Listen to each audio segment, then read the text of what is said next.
వసుని rowdy పొడవబోతూ ఉంటే అంతలో ఒక వ్యక్తి వచ్చి అడ్డుపడతాడు కదా. వసు కళ్ళు మూసుకుంటుంది భయంతో. వసుని ప్రొటెక్ట్ చేస్తూ అనుపమ చేతిలోని అడ్డుగా పెడుతుంది. అంతలో దగ్గరగా వచ్చి కత్తి ఆగిపోయేసరికి అనుపమ షాకింగ్గా చూస్తుంది. అనుపమని చూసి వసు కూడా షాకింగ్గా చూస్తుంది. కత్తిని పొడవబోతున్న రౌడీ చేయిని ఇంకొక వ్యక్తి పట్టుకుని ఉంటాడు. ఎవరా అని ఆశ్చర్యంగా అతని వంక చూస్తారు. అంతలో పొడవబోతున్న రౌడీ, అన్నా వదులన్నా, వీళ్ళని చంపమని సుఫారీ వచ్చింది, నువ్వెందుకు అడ్డుపడుతున్నావు అని అంటాడు. వీళ్ళని చంపమని మీకు సుఫారీ ఎవరిచ్చారా అని అడుగుతాడు కాపాడుతున్న అతను. అదేంటన్నా, మీ గ్యాంగ్కి ఎలా సుఫారీలు వస్తాయో మా గ్యాంగ్ కూడా అలాగే సుఫారీలు వస్తాయి కదా, మనవన్నీ వేరువేరు గ్యాంగులు అయినప్పటికీ మనందరం రౌడీలమే అన్నా, నన్ను వదులన్నా అని అంటూ ఉంటాడు పొడవబోతున్న వ్యక్తి. ఒరే మీర్రా రౌడీలు, మీలో నన్నెందుకురా కలుపుతారు అని అంటాడు అతను. అదేంటన్నా, నువ్వు గ్యాంగ్కి లీడర్ అయినంత మాత్రాన రౌడీ కాకుండా పోతావా, అయినా ఇవన్నీ మాటలెందుకన్నా, నన్ను వదులు అని అంటాడు ఆ రౌడీ. వీళ్ళని ఏమీ చేయడానికి వీల్లేదురా అని అంటాడు అతను. అదేంటన్నా, మాకు సుఫారీ వచ్చింది, వీళ్ళని మేము ఫినిష్ చేయకపోతే మా బాస్ మమ్మల్ని ఫినిష్ చేస్తాడు అని అంటారు ఆ రౌడీలు. వీళ్ళని ఫినిష్ చేయమని మీకు ఎవరైతే ఫోన్ చేశారో వాళ్ళ ఫోన్ నెంబర్ నాకు కావాలరా అని అంటాడు అతను. అదేంటన్నా, అతని ఫోన్ను ట్యాప్లో ఉందంట, అతని ఫోన్ నుంచి మాకు ఫోన్ చేయట్లేదు, వేరే వాళ్ళ ఫోన్ నుంచి మాకు ఫోన్ చేసి చెప్తున్నాడు అని అంటారు ఆ రౌడీలు. ఆశ్చర్యపోతారు వసు, అనుపమ. అనుమానమే లేదు వసు, ఇది శైలేంద్ర పనే అని అంటుంది అనుపమ.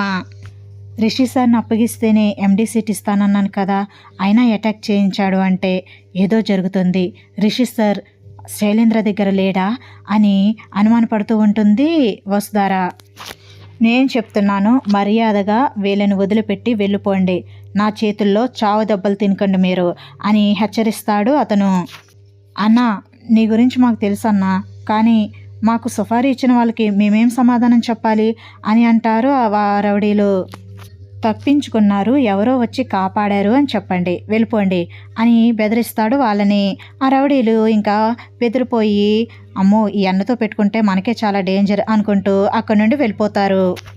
తరువాత వసు, అనుపమ ఆ వ్యక్తికి థ్యాంక్స్ చెప్తారు.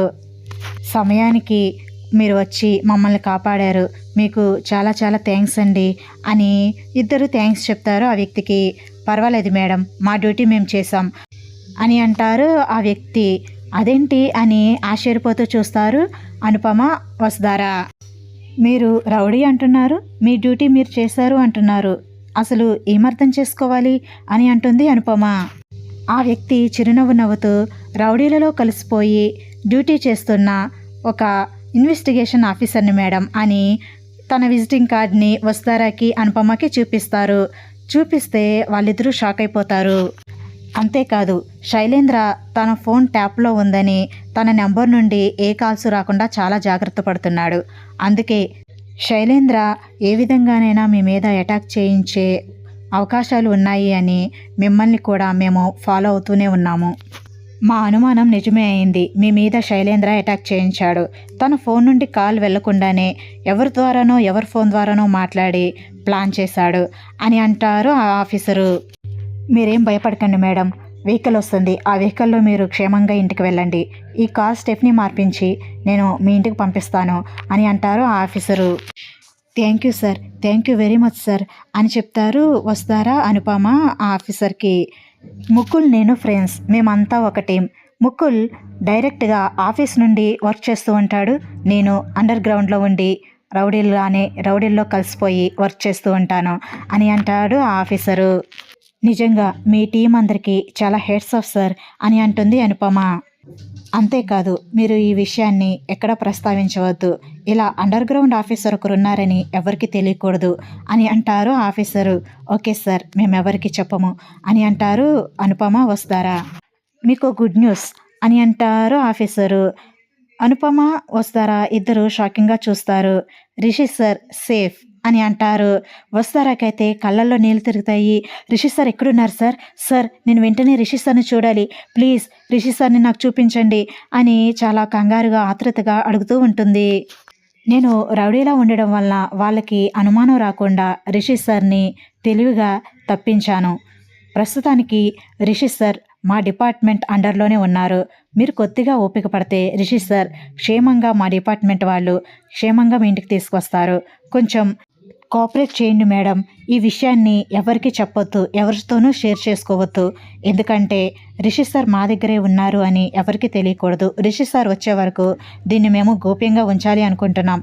కానీ భారీగా మీరు పడే ఆవేదన, బాధ చూసి చెప్పాలి అనిపించి చెప్తున్నాను అని అంటారు ఆఫీసర్.